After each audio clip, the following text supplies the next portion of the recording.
This is a short video on the wiring of the lithium battery pack that I installed in my coach back in April of this year. I purchased them from Power Queen, and it was a total of 800 amp hours. What you're seeing is images of me putting it all together. I put the batteries in a platform where the previous 6 AGM batteries had been located, and then I put it all together, adding some individual terminal fuses as to complement the 400 amp hour quick blow fuse that I had previously installed. With 4 positive and 4 negative terminals all in line, using the terminal fuses allowed me to offset the connections, and that permitted me to use a copper bar instead of cabling to make the connection. The Power Queen owner's manual was actually pretty good, and I followed their recommendations about the wiring to prevent an out of balance situation, and that's what's covered in the rest of this video. Well, I just finished putting the cabling in and getting her all hooked up. I do have a flashing red light up there in the corner. That's the Magnum BMK for the display up on above the driver's position. So I know I have power. I haven't flipped the big switches here for turn the batteries on and for the whole coach yet, or the inverter, obviously. But I do know I've got power, which is a good thing. On this side, we've got the plus bus tie bar. I don't have the cover on it, but it connects to the plus side, and then the cabling comes down. Each individual battery terminal for the 4 batteries has an equal length of cable, all 4/0, of course, and leading directly to the terminal. Underneath each terminal, I don't know if you can see it or not, and we'll pull this one off so you can see it.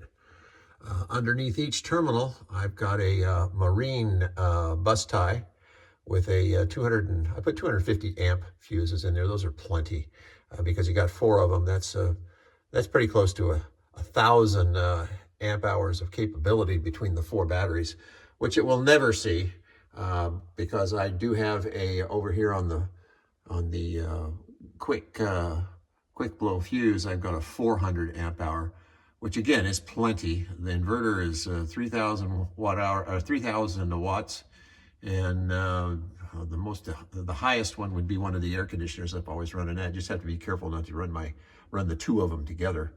But the cabling here comes down and goes to each individual marine bus tie bar, and then of course I've got a copper bar going clear across.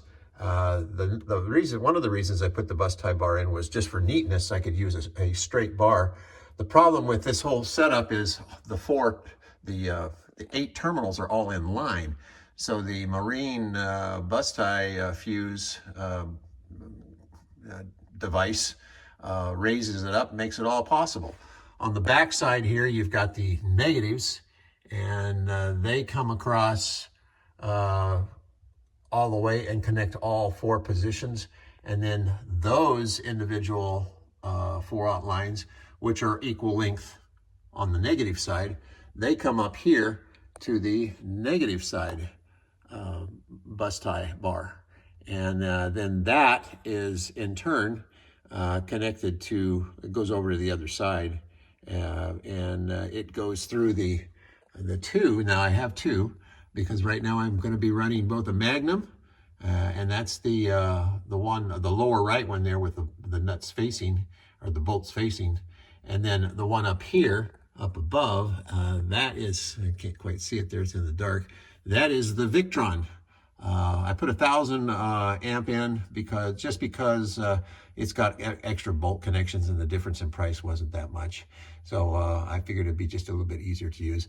Again, I haven't turned anything on. That is the next step, to make sure the Victron's talking to everything before I flip the big switch, the master power switch, and get her ready to go.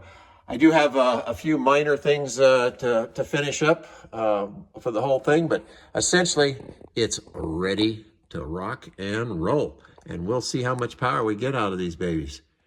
I was able to get them balanced at 13.67 across. That was without anything connected to the terminals after resting.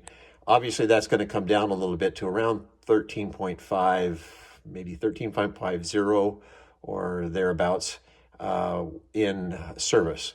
I fully expect that. And I'll be doing that just very shortly because I don't want to keep the batteries up very high. I'll actually be drawing them down to about 60% state of charge. Well, that's it. Hey, another one in the books. Post any questions you might have in the comments, and I'll try to get back to you. Thanks for watching, and we'll see you on the next No Gas Welcome Aboard video.